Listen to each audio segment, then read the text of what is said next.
everyone for coming tonight. I'm very excited that we're all here. And our subject tonight is Giclee printing.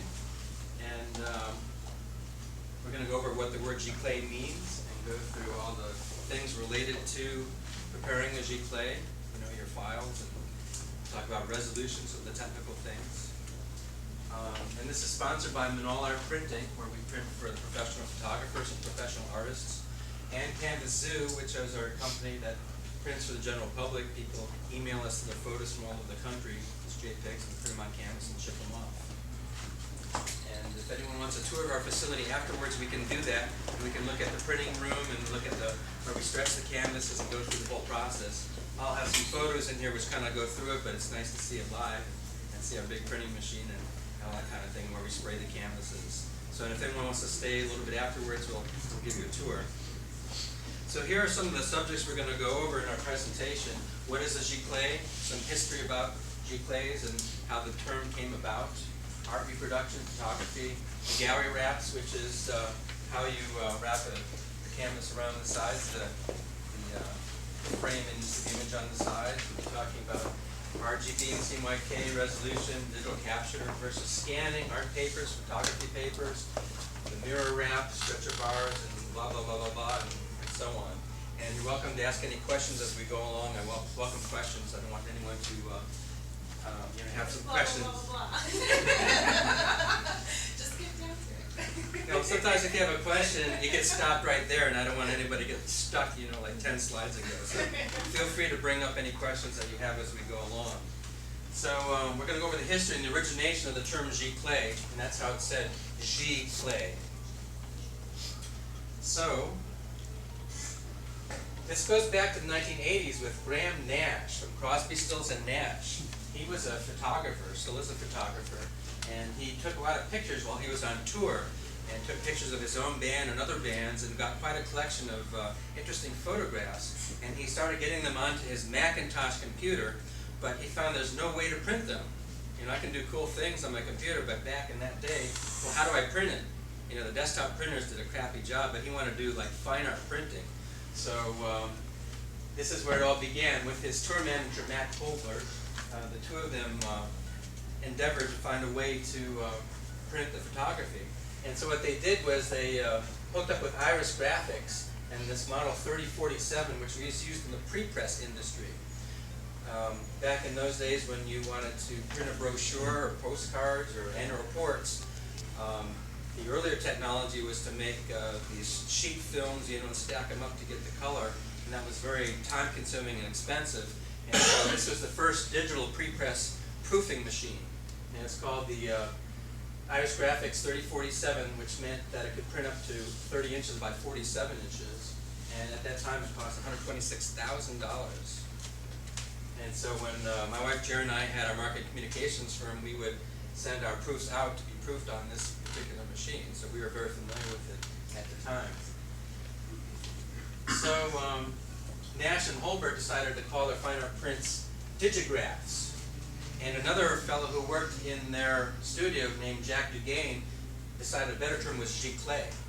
And I spoke to some of these guys when I was doing an art show out in Las Vegas, and they told me that what they did was they went through a French dictionary looking for a cool word that they could use to describe these prints. And they didn't want to call them inkjet or computer generated because that had kind of a cheap and inexpensive sound to it. And here they were looking to create fine art prints, so they needed to come up with something marketing-wise that sounded cool.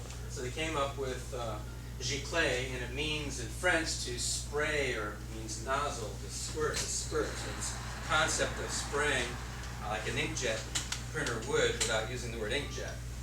So hence the word Giclee was coined back in the late 80s. And these are some of Graham Nash's photographs from this tour, and they're published, well, they printed them and had shows, and they went into a book called Life on the Road.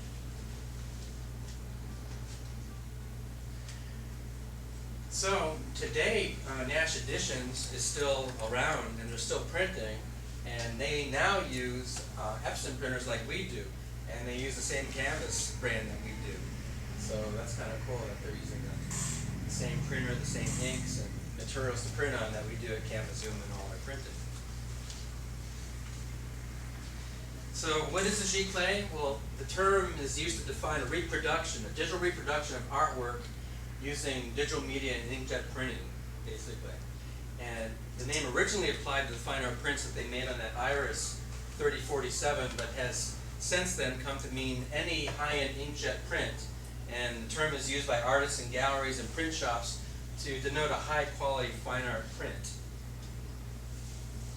So let me just interject at this point that this is different from your desktop printers that you have at home, because they use dye-based inks, and these printers use pigmented-based inks, which have the longevity that you need, for fine art. You want to be able to last 25, 50, or 100 years before you get any noticeable fading. Whereas your desktop printers using dye-based inks, I know from experience hanging my kids' photos on my refrigerator, sometimes even after 3 or 4 months, they'll start fading. So I want to go over this Giclee workflow briefly, and I think this is a good way of leading us through the presentation of terminology and the information we want to go through today. So we're basically talking about artwork and photography, and that's the people who come in here are artists and photographers.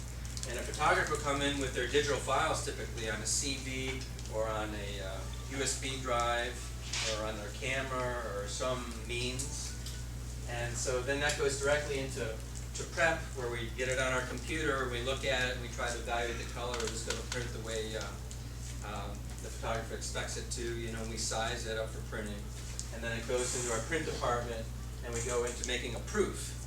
Now, if an artist comes in, they may be walking in, with a canvas, a piece of artwork or watercolor or pastel or whatever, pencil drawing, whatever it might be. And then we have to digitally capture that to get it into the computer to work with it and to print it. So we do one of two things. We do a digital capture using my high-end digital camera, 21 megapixel camera, or we have a flatbed scanner, and I'm going to talk about each of those options in a little bit. So here we have an artist arriving with her artwork. She walks in the front door and she's got her pastel there. Some of you may have recognized her. And here we have the artwork on my easel in my photography area. We have 2 umbrellas, and we have the camera on the stand. And the camera that I have is very good at reproducing color, capturing the correct color. And I have a little grayscale in here, and usually I write down the size of the picture so later on we know how big it is. Afterwards, you may not know looking at it on the screen. So we digitally capture it, we get it on the camera, and then we bring it into our print room. Now I just wanted to show this to show all the different ways that people bring photos to us if they already have it in a digital format. They can bring in, some people bring in their cameras, they bring in their compact flash cards. There are quite a variety of ways to bring in it. Some people can come in with their iPhones or their iPads. I can hook up my computer, and in Lightroom I can pull off those images and we can use them. So here we are prepping the files, and this is an example of that same piece of artwork. And here on the computer I'm looking at how it looks on the screen. I'm looking at the original, and I have a color balanced light next to my computer. That's an out light, and it matches the light coming from the sun. It's daylight balanced. And that's important too in how you evaluate color, is your light source that you're using. How do you, excuse me, Scott, Yep. how do you use that with the computer? What were you saying? I know what an outline is, I use one, but Oh, okay. how do you mean that you used it with the computer screen? Right. Well, not shown here to the left, I have my outlight and I have the original right next to the Oh, so computer. you're color testing off. So I'm comparing with my eye how it looks, the original versus on the screen. Okay. And usually we're pretty close, Uh-huh. but sometimes some colors will be a little bit off. I find that the yellows aren't quite spot on, and I can adjust those and make any adjustments that I need to make. And then I have my my little grayscale in here, and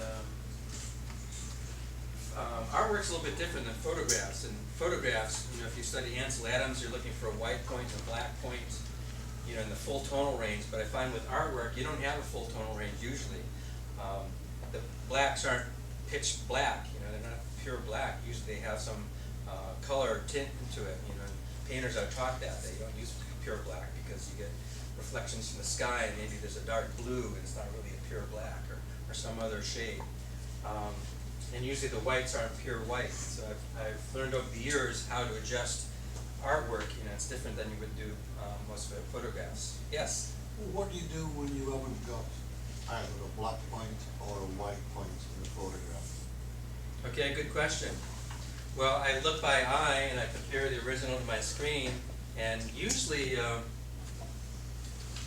have all the information. If you're used to looking at histograms, some of you know what I'm talking about, the photographers, that usually my camera has captured all the information that's in the scene, and then I can adjust my white and black point by pulling them in. But on paintings I don't do that because I know there's not a pure white point usually or a pure black point. So I don't adjust it that way as I would as a photographer usually, and I'm comparing it to the original so I can see how it looks. Alright, so I'm adjusting color as needed, adjusting the tonal range, I size the image for printing, and we add the gallery wrap for canvas. And Kate does a lot of that work here too. She's, I don't know if she's still here, but she's here a minute ago. Yeah. And Kate is really great in setting up a lot of the artwork for printing. This is Kate. And she's great at retouching photographs and doing restorations. And we do a lot of photo restorations here. My favorite. Yeah. Oh, this second slide was showing a photograph, so I don't leave out the photographers. Here was art, here's photography. But once it's in the computer, it's a similar process in setting it up. And then I want to talk about monitor calibration, which is very, very important. This is kind of an extreme example, but an uncalibrated monitor could look like this when it really should look like this. And this explains why you often don't get what you're expecting to get, you know, when you're looking at your photography or artwork on your monitor. I had an experience once with my artwork. This is all my artwork, by the way, with an interior designer out west, and she had me do some custom pieces for her, and I sent out a paper, I emailed her a proof, and she goes, oh, the colors, you know, this just isn't right, this isn't what I was expecting. So I redesigned the whole thing, hours and hours, and I emailed her another one, goes, oh, this still isn't right, I don't know what's wrong, you know. And I do it a third time, email it to her, and she says, I don't know why we're so off track, but the colors aren't right, and I do it a fourth time, and I go, oh man, I should send her a paper proof, you know. So after that experience, I learned that, you know, I really should make paper proofs on the same printer that I print the canvases and send it out there. And so I sent all 4 of them to her, and she said, any one of these would have been perfect. Her monitor was way off. It wasn't showing the color correctly. So that can be devastating if your monitor or your client's monitor, if you're trying to, you know, send JPEGs for evaluation out to a client. If their monitor is way off and you don't know it, that can screw everything up totally and destroy your deal, your opportunity to sell the piece. So if you're serious about it, you should you know, look into calibrating your monitor. And some of the monitors have a simple process, and you can buy some instruments to help you get it even more accurately. Question. Yes? How does that work with parents with the makeup? Well, if you go through system preferences and go to monitors and color, they have a little procedure you can go through, and you slide these little bars, you know, and you make, you know, these patterns disappear and whatnot. You can go through that. Built in too. Yeah, and you can get it closer than it would be ordinarily, but it doesn't compare to having a proper system for doing it. And there are a number of them out there, and this is what they look like, is they have a little device here which you hang over the front of your monitor and put it in a target area, and then the program that comes with it displays a bunch of color target squares. You know, it might go through like 32 color squares or even more. And by measuring that and knowing what it's supposed to look like, it can determine how far off your monitor is and build these calibration curves to adjust for those. So that is a great way to go about it. It's a godsend. Years ago, 10 years ago, these used to cost like $4,000, and now they're down to like a couple $100. A lot of us here are FCCP members. The $50 annual membership gets you monitor calibration. Really? Yes. You mean as a service or a As a product? service, as a service, Okay. yes. As a service. What is that? Jump into my house. What's FCC? Tell them what you have to. You go ahead. They wanna know what your Florida FCC is. Center for Creative Photography. There you go. JeffDonalds.com. Yeah, it's a meetup group that a lot of photographers belong to, and they meet up at regular meetings and photo walks and that sort of thing. And I guess one of the services they offer is they will calibrate your monitor for you. So that's kind of cool. All right. So let's talk about RGB and CMYK, and somebody may be familiar with these terms. RGB stands for red, green, and blue, and your camera shoots RGB. And there are different flavors of RGB, but I don't want to get too technical with that right now. But there's another thing called CMYK, which is cyan, magenta, yellow, and black. And those are used in the printing industry. And if you're preparing like a brochure, you need to convert everything to CMYK so it prints properly on these printing machines. And these are called stations, and one is cyan, one is magenta, and one's yellow, and one's black. Now, if you're printing with us, well, our printer has 11 different inks in it. It doesn't have just 4. So if you're converting it to 4, you're throwing away some information, and you won't get the broad color gamut that you do otherwise. So we prefer it to be in the RGB format, and our computer and our printer decides how to divide those colors up, separate them out to the 11 colors that our printer uses. So don't turn it to CMYK unless you know what you're doing and there's a reason to do that. All right, so resolution. Resolution refers to the number of pixels in an image, and here you can see it blown up really big, and you can see each of the pixels. And the word pixel is a made-up word from the words picture element, pixel. So any digital picture is made up of pixels, which are squares of a single color. Each one of these is a single color. And together, they make up a picture. And if you zoom out, then you can start to see how the eye is fooled by these little squares to make up a picture. Oops, wrong way. You can see this is a blown up picture of my son, and you can see the individual pixels. And when we see that, we use the word pixelization to describe that what we're seeing is something that we object to, saying these picture elements. You know, we really don't want to see that. So some people will email us a photo to print on canvas, and it's only like 500 pixels wide. And you know, that's something like you see on an internet website or something like that. But it's really not enough to print a large enlargement, because you're going to start seeing these pixels. So resolution is something you need to pay attention to. And, I think a lot of people here are familiar with that to a degree. But so here you can see the pixels, and we pull out a bit further, and it's a little soft. And here we're starting to look like photographic quality. We step out further, and it's an amazing photograph with high resolution, where you're really satisfied in knowing that's a high resolution image to look at. So we did some tests here to see, well, how much resolution do you need? In the printing industry, you know, where we had that printing press here, they always said 300 dots per inch. So you have 300 of those little squares per inch in your image, and that's what they're looking for. Now, I decided that, well, let's really take a look at that and see what's really needed. So what I did was I made this example here, and I actually have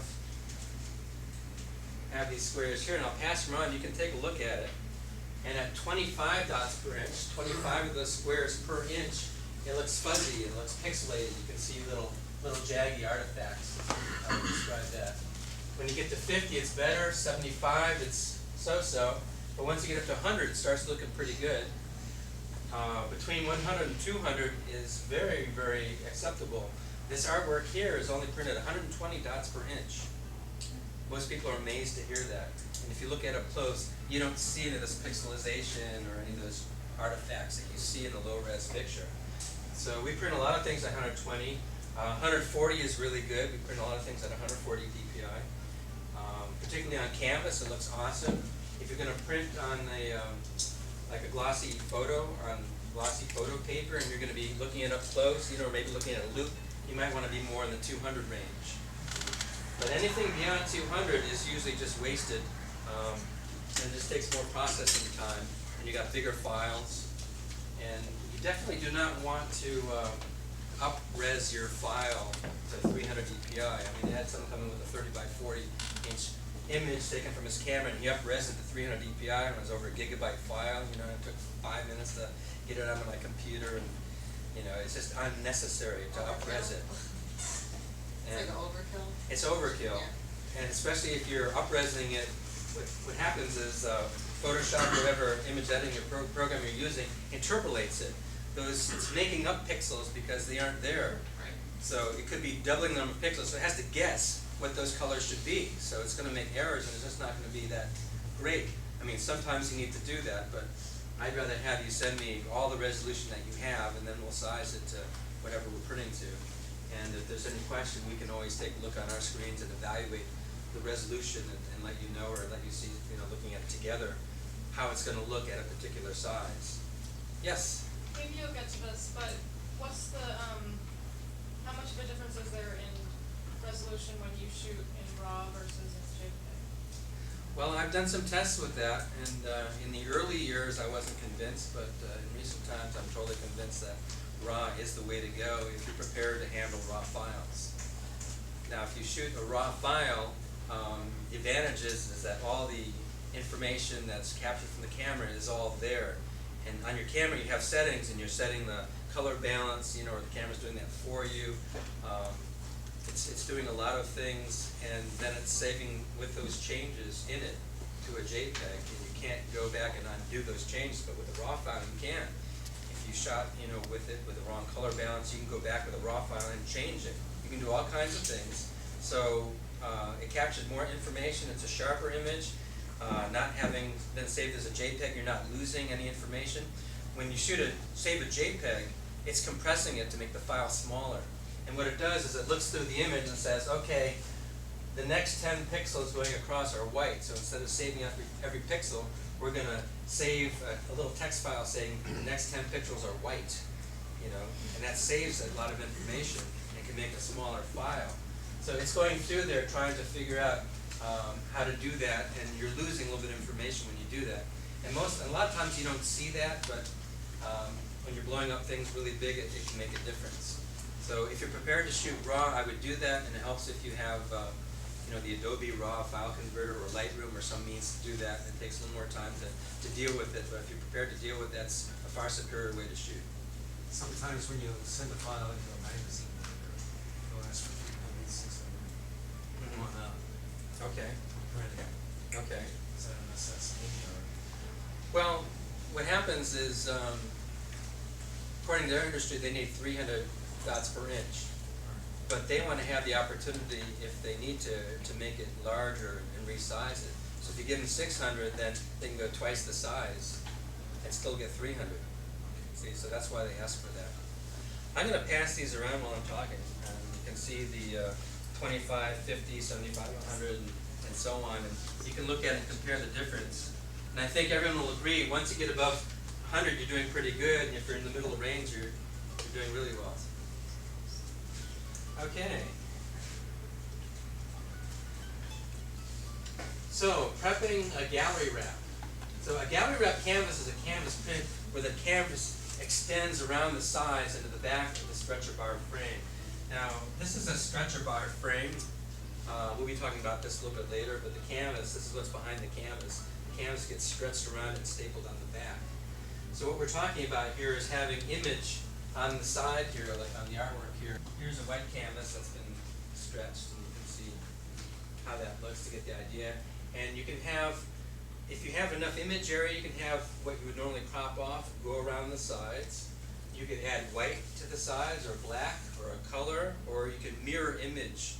And we're going to talk about it in a second and show you how we mirror image.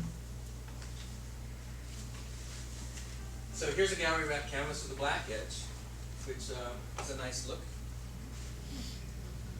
Sharp, clean look. And then here's a mirror edge. And what we've done here is, since we didn't want to crop this image because we liked it and we didn't want to crop into it, what we do is we copy 2 to 3 inches into the image and then paste it and reverse it around so it goes around the sides and the back of the canvas. Now, when you're looking at it, this particular angle, it kind of looks funny because you get these lines, but when you have it hanging on the wall, it actually looks really nice. And we all love, I do at least, like the gallery wrap look. It's a nice contemporary look, and you don't have to frame it. And we'll talk about framing a little bit later. Framing can add or detract from a picture. Yes? The mirror image, what I've done sometimes on some of my prints is when I haven't got enough to get my 3 inches, say from the border, Right. is got an area at the side of the photograph and done a contact aware fill. Oh, yeah. That's a So great that idea. gives you enough to go around then. Is that an acceptable way of doing it? Sure. Whatever looks great is an acceptable way. So sometimes we'll clone the image, and copy and clone it, to get more around the edge. Content aware fill is a good way to do it. There are a number of different ways of doing it. We have a program that helps us that can expedite the whole process, and it'll automatically mirror wrap all the images.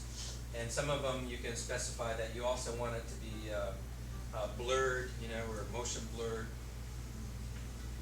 Yes? What if the artist has already painted an image around the edges, to continue the image as opposed to repeating anything? Yeah. Can you capture that somehow? Yeah, it's a real pain. We can photograph the edges and then stick them together, but it's really time consuming. And we might charge a little extra to do that. Let's try. All right. I suppose you could take the canvas off and then we can do it. All right, so here's an example. This is a photograph that I took, and I'm going to go through the steps of doing a mirror gallery wrap. And what I do is it's called a marquee, called marquee hands. What we do is you copy in 3 inches, and then what we're going to do is paste it and flip it over. So we got it and it's flipped over, and you can see the symmetry line here.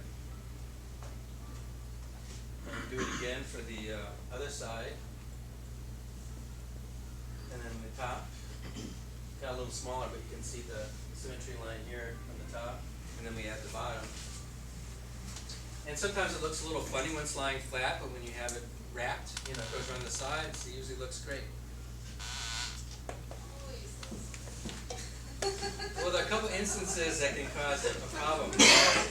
Like say if you have somebody's hand here, and the hand gets copied, and we see fingers. Right. That I can see that. So usually we retouch that and touch those fingers out.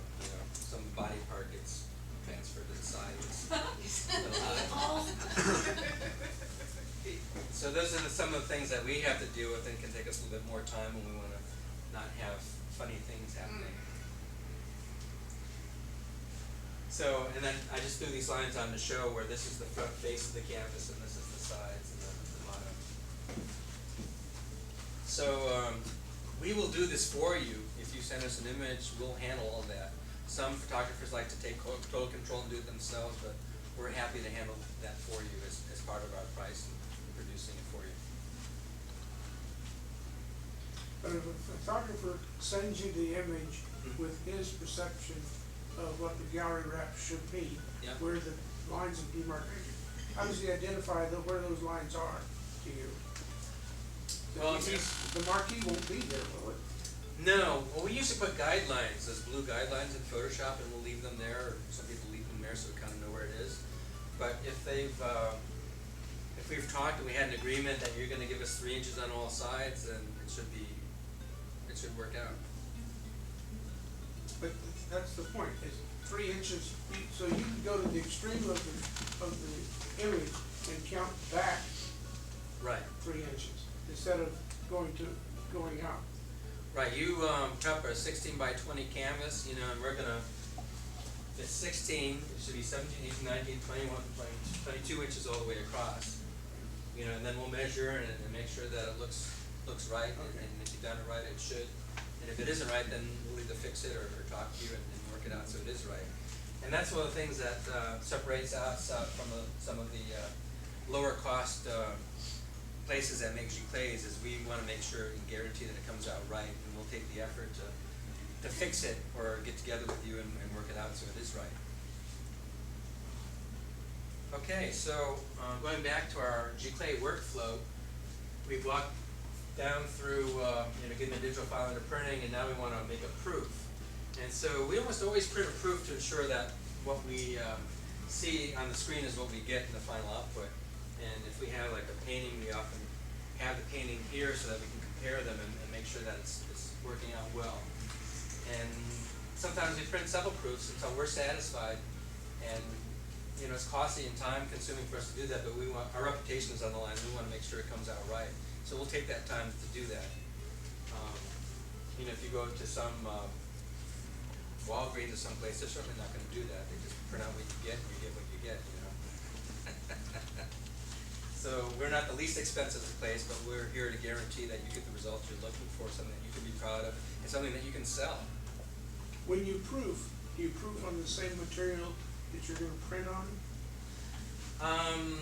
Depends, sometimes if we feel confident, we'll just print on the white acid-free paper, and we know that looks 99.99% as it would up print on the canvas.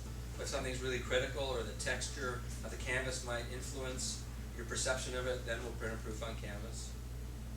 But mostly on the white paper. This is going back just a little bit, but is there a difference between a Giclee and an archival pigment print? I was entered a show at the Deneen Fine Arts Center, and everything in a show like that is usually individual. There was one print, an archival pigment print, and my friend Darlene and I said, that's a Giclee. Yeah, That shouldn't be here. yeah. Okay. That's most likely the case. Okay. That's just a fancy name. Yeah, some people, for that reason, don't wanna call them Giclees, because it doesn't sound, it's become too common a term now. It has become very common. I mean, I Yeah. like archival pigment print, Right. but I believe it's the same, but you actually have to talk to them to find out if it is, but it sounds like they're trying to give a little, that little class to. yeah, Well, it yeah, is a classy thing if it's done right. yeah, So it should not be harming the original. right. It's worthy of further investigation. Yes.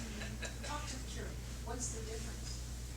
It's just another name that people are starting to use for Giclee because they don't wanna use the word Giclee anymore, because it's become too common.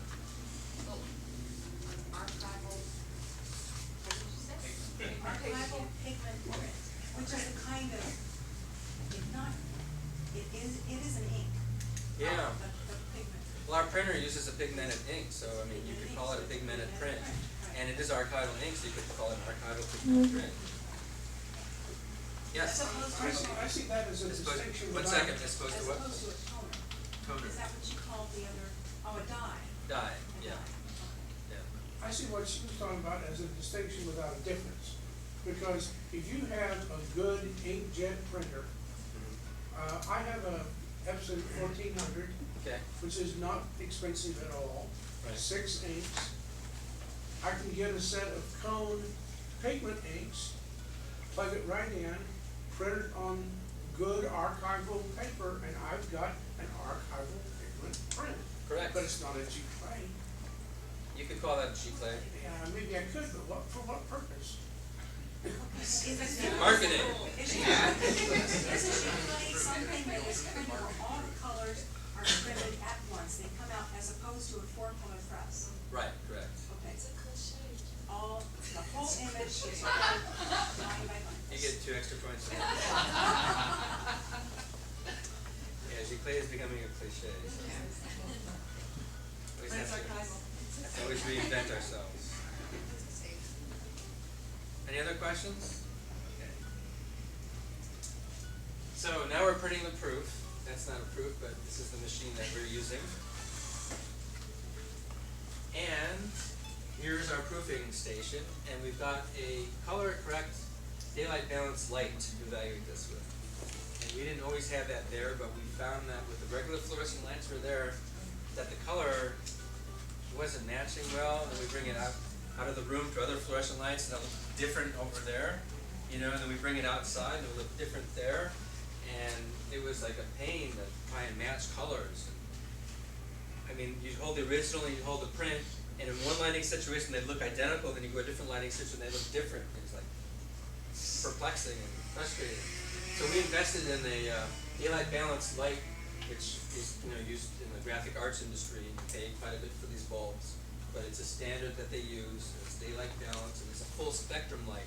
If you look at the light that comes from regular fluorescence, there are peaks in the blue area, and it's missing some of the reds, and it's kind of unusual profile of the frequencies of light, where this is a more uniform color balanced light with all the colors in the spectrum pretty much. Do you have to, is it possible to use a regular fixture with those bulbs, or can you Yes. buy the entire?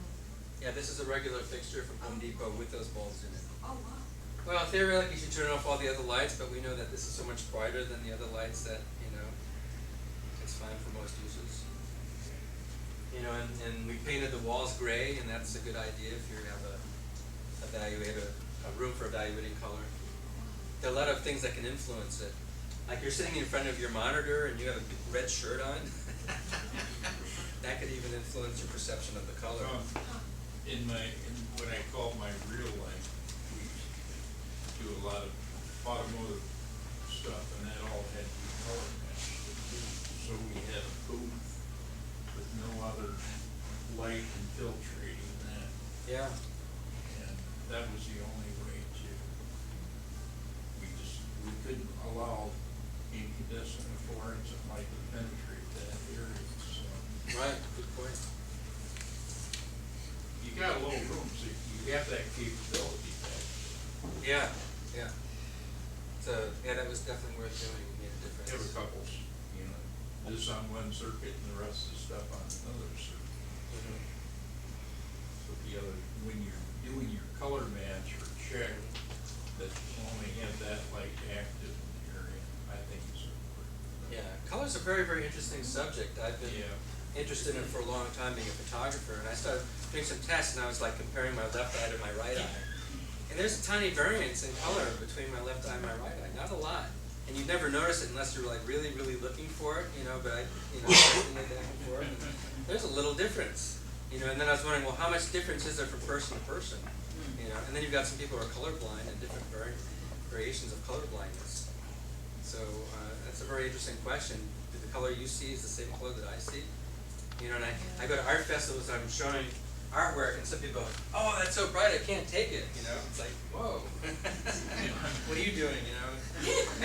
And maybe their perception is different. Maybe it's too loud for them. Maybe that's why some people like very subtle colors.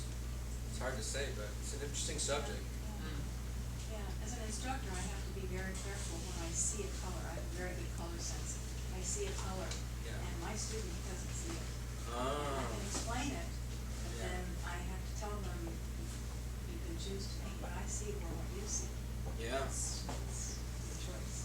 I had a friend who was colorblind, and he touched up his red car with black paint. He couldn't tell the difference.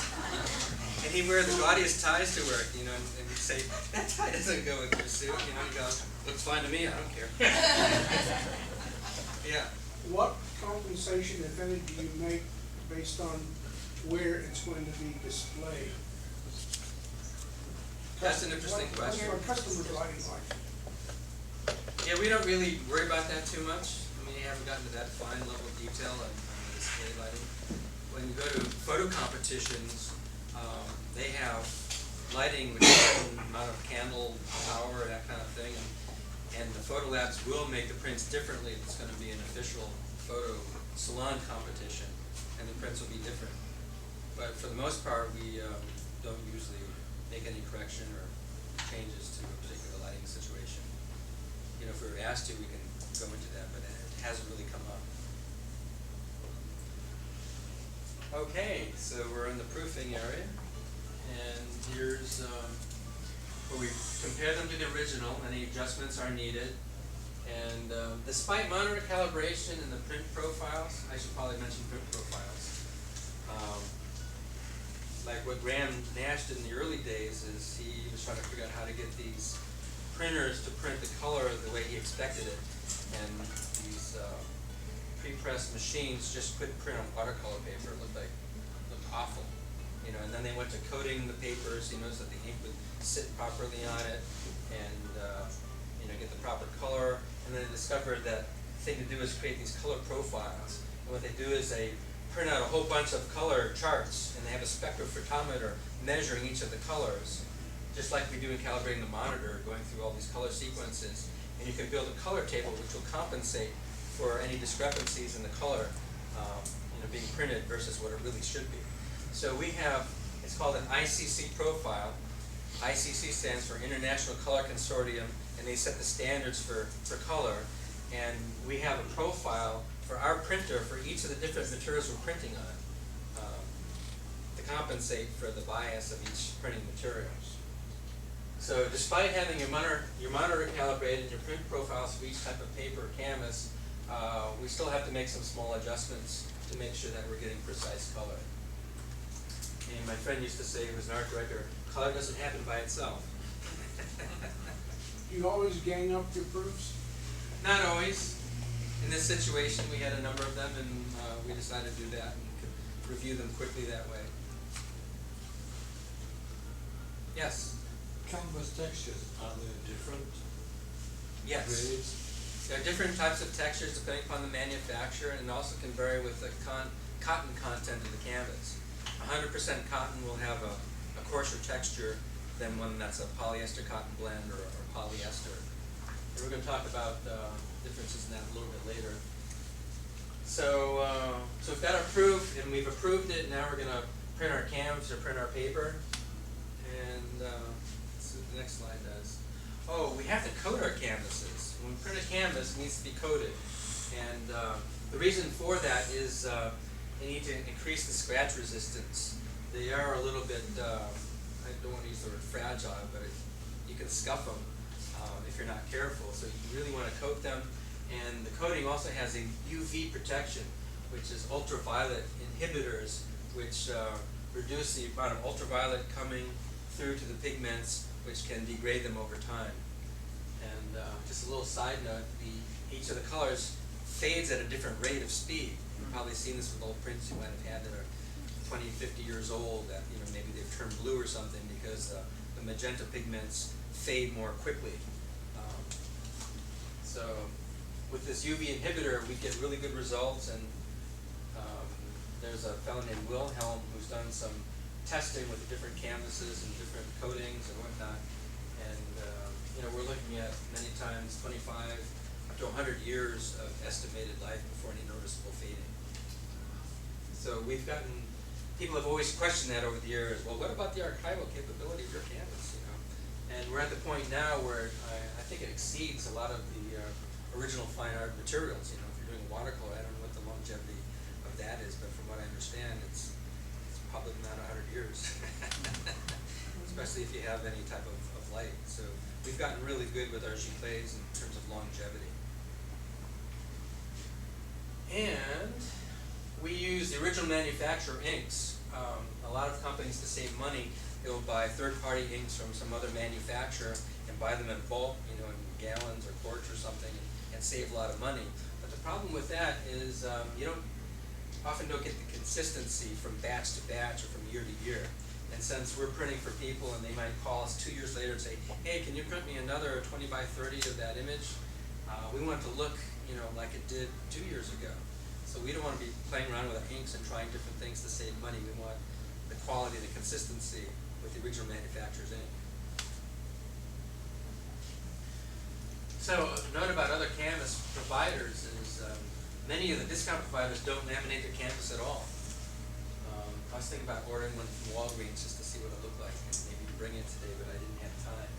But I can't imagine them coating their canvas in the middle of Walgreens and spraying it with an automotive spray gun like we do. So I don't think they're coated. I want to find out, but those will scratch very easily.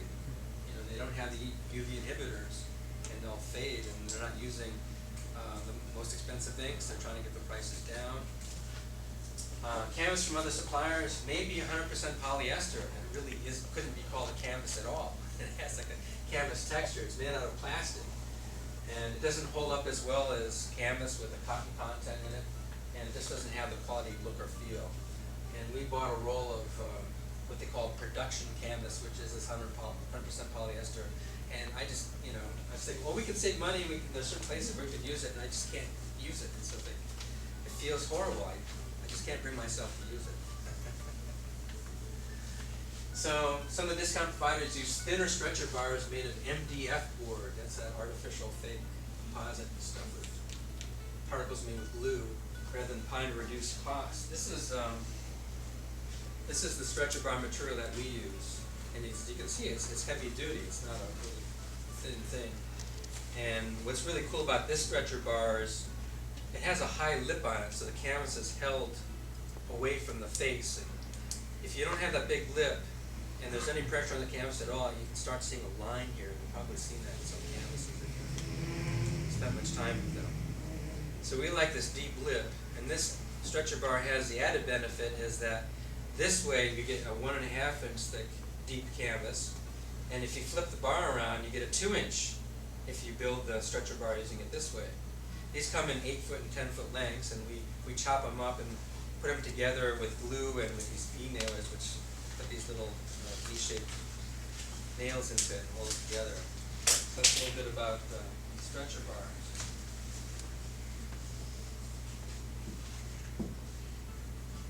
So here's a picture, and that's what I just showed you. So we used to have these built for us, but now we actually acquired a frame company a couple of weeks ago. So now we're building these all in-house. So we're going to be moving that whole facility up to here over the next couple of months, and we're going to offer full framing capabilities. And we get 2 new employees with that, and they're very experienced framers who have been doing it for many, many years. One of them used to work at a molding company that makes the molding that the frames are made out of, and they do really high-end specialty work, as well as everyday things for photographs and lower priced things. So we're looking forward to having that, and we're thrilled that we're able to have more control over our costs and our delivery, receipt of these stretcher bars for our work. So here are 3 different thicknesses. We've got the 3/4 inch, the 1.5, and the 2 inch. And the thinner one is particularly useful when you're going to be putting a frame on it. You can put a frame on these other ones, but you got a lot of extra bulk coming out the back. So the 1.5 inch is very, very popular. That's probably what we do most of. And then the 2 inch has for smaller pieces, it's kind of a fun look, but the large pieces are often put on the 2 inch thick stretcher bars, so you have some depth from the wall when you're looking at each piece from a distance. We put the wire on the back and include the hook and the nail for your convenience, so when you leave yours, you don't have to be fishing around for that. All right, and then we stretch the canvas, and as I was pointing out, stretcher bar is face down, and we wrap the canvas around. We have to make sure it's centered properly, and we use a pneumatic staple gun, and use our canvas stretching pliers to get that fairly taut.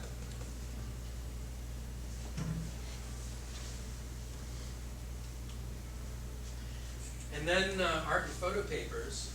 We have quite a variety of materials that we print on, not only canvas, but we have the smooth fine art acid-free paper, which is very popular for both artwork and photography. It has a good white point to it, and it reproduces colors very, very well. And we have a textured fine art paper, which is like a watercolor paper with quite a bit of texture to it. And I actually have some samples which I can pass around here.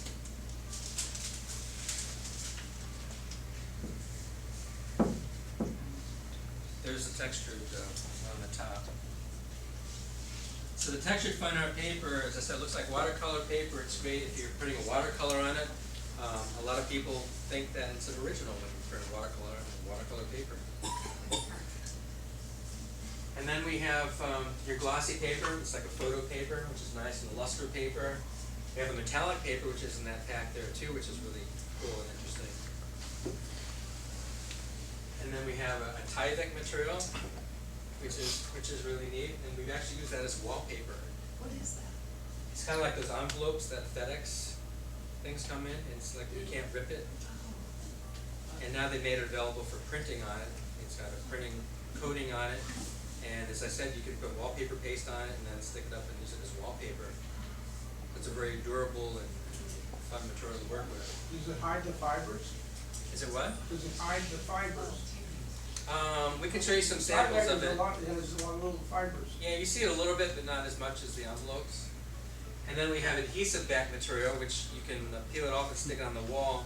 And it's amazing material because you can peel it off 6 months later and stick it on another wall. Wow. And there are many, many other materials that are available and that are coming out. So, as I mentioned, we now have framing capability, and presentation is everything. Proper framing can make a difference in making a finished and sellable photographic piece of artwork. It's up to you to decide whether you want to leave it as a gallery wrap or add a frame, and now we can offer all of that here in one place. And that's the end of my presentation.